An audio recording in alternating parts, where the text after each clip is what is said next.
La fin des règles dans la vie d'une femme, c'est la ménopause. Ici, les femmes qui sont passées par là vous parlent de leurs symptômes, de traitements et astuces, de leur rapport avec leur propre corps, d'intimité, de carrière professionnelle aussi, mais surtout, de la fin des règles, celles que l'on s'impose ou que l'on accepte. En les écoutant, vous trouverez, je l'espère, les bonnes infos pour traverser cette période encore trop taboue. Et puis surtout, j'espère que vous prendrez un shot de confiance et de bonne énergie. Je m'appelle Odayo et j'ai 44 ans. Allez, venez. Je crois que j'ai jamais aimé autant en réalité ce corps. Que depuis que j'ai décidé d'y revenir et de l'accepter et d'en prendre soin. Et de le montrer sans fausse pudeur ou sans comparaison. Voilà. Donc j'en suis là, j'en suis donc à une forme de sérénité joyeuse avec ma vie intime. Ouais. Et j'ai ressenti le besoin de me faire un nid qui soit très doux. J'ai besoin de douceur, j'ai besoin de vivre dans la douceur, j'ai besoin de vivre dans beaucoup de ciel. Donc ça fait partie des choses que j'ai introduit.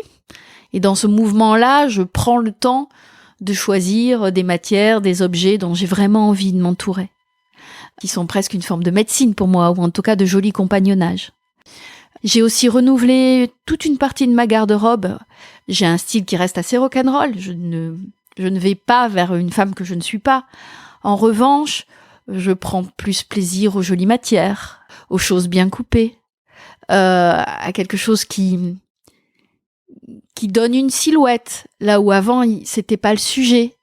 Donc je pense que je me rapproche de cette partie de moi plus corporelle, plus intime, qui prend soin d'elle-même. J'ai fait beaucoup de yoga avant, je me remets après la naissance de mon fils, j'ai totalement arrêté. Là, je vois bien que j'ai besoin d'une routine et que c'est pas négociable. Peut être 10 minutes, c'est pas grand-chose, mais là, on arrive à une frontière où si je le fais pas, ça change quelque chose à ma journée.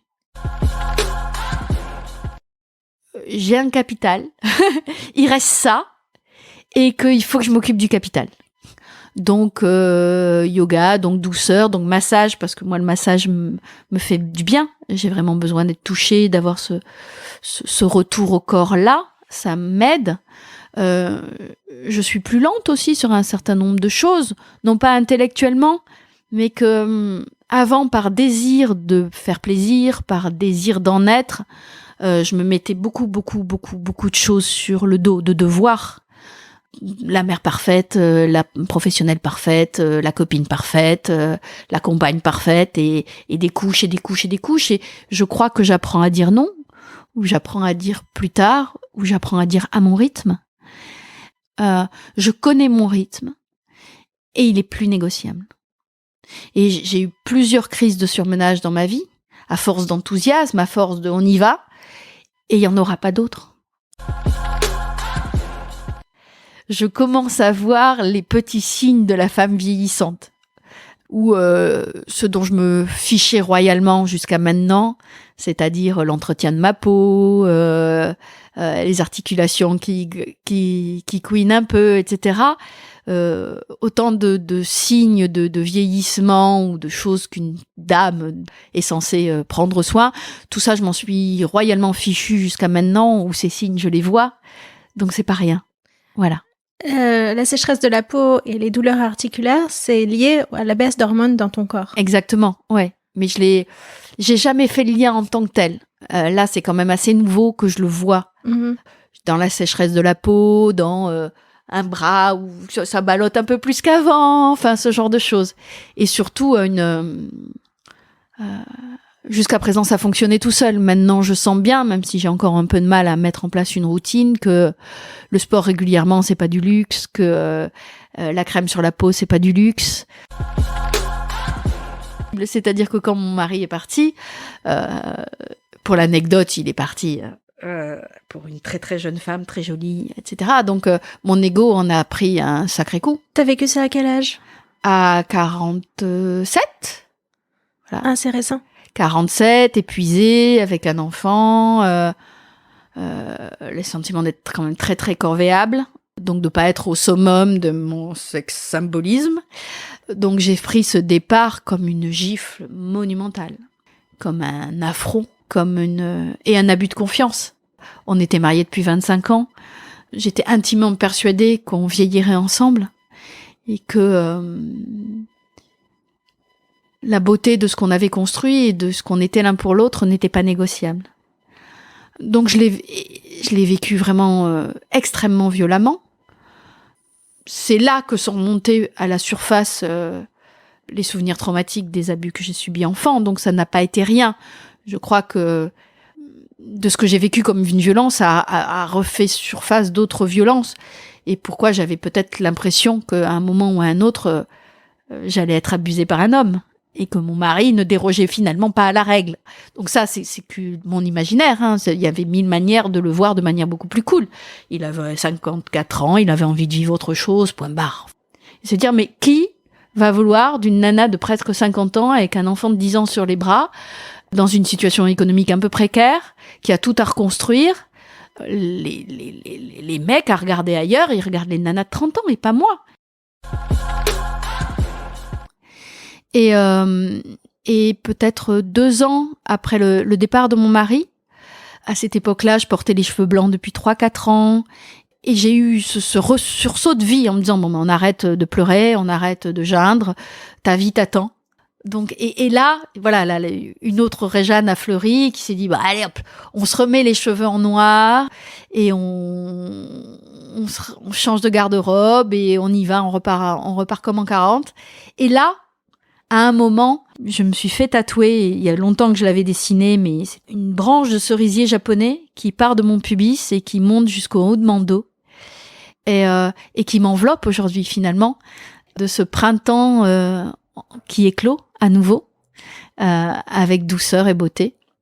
Et dans le même temps, je me suis fait inscrire sur l'avant-bras le terme « inspire », qui est à la fois pour moi une réinvitation à prendre souffle et à être dans le souffle de la vie, dans l'inspiration. Pour quelqu'un qui crée aussi, c'est pas rien d'être rappelé à l'ordre, à l'inspiration. Et aussi à cette phase qui va avec les 50 ans d'aujourd'hui, il s'agit surtout de transmettre, donc inspire les autres. Ça fait partie de ce que la vie te demande.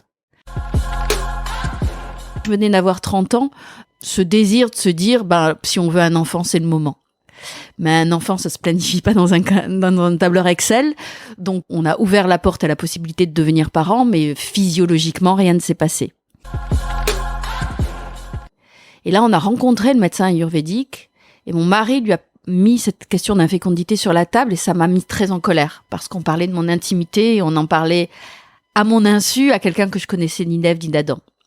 Mais malgré tout, ce médecin s'est emparé du sujet. J'ai reçu des soins ayurvédiques, j'y connaissais rien à l'époque.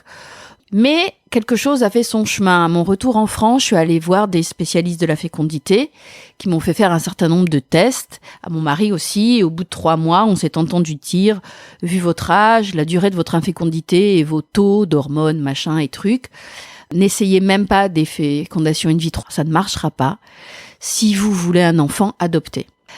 Là où l'histoire devient étrange, c'est que 6 mois après ce verdict de la médecine occidentale, je suis tombée enceinte complètement naturellement.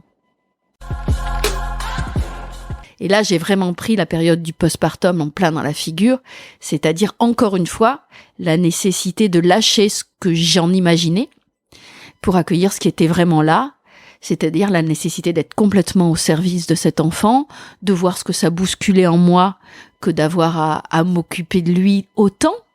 Mon père est mort en même temps, donc la vie m'a demandé d'être totalement au service d'autre chose que moi-même et de ma vie professionnelle, qui était devenue pour moi une caractéristique forte de qui j'étais, et notamment avec le miroir extérieur où les gens disaient « Réjeanne, c'est la liberté incarnée ». Et là, j'avais le sentiment d'être dans une forme de prison, une prison pleine d'amour, et c'est là que c'est le plus paradoxal et à la fois le plus fantastique et le plus cruel, c'est que j'aimais quelqu'un comme j'avais jamais aimé. J'étais prête à le défendre bec et ongle. J'ai compris avec l'arrivée de mon fils que c'était que d'avoir peur, et d'avoir peur pour quelqu'un d'autre que soi. Et j'ai compris aussi que la vie me demandait d'évoluer en tant que femme sur mon identité, en étant encore plus dans la capacité d'accueil. La grossesse m'avait fait faire un pas, le postpartum m'en a fait faire un encore plus grand.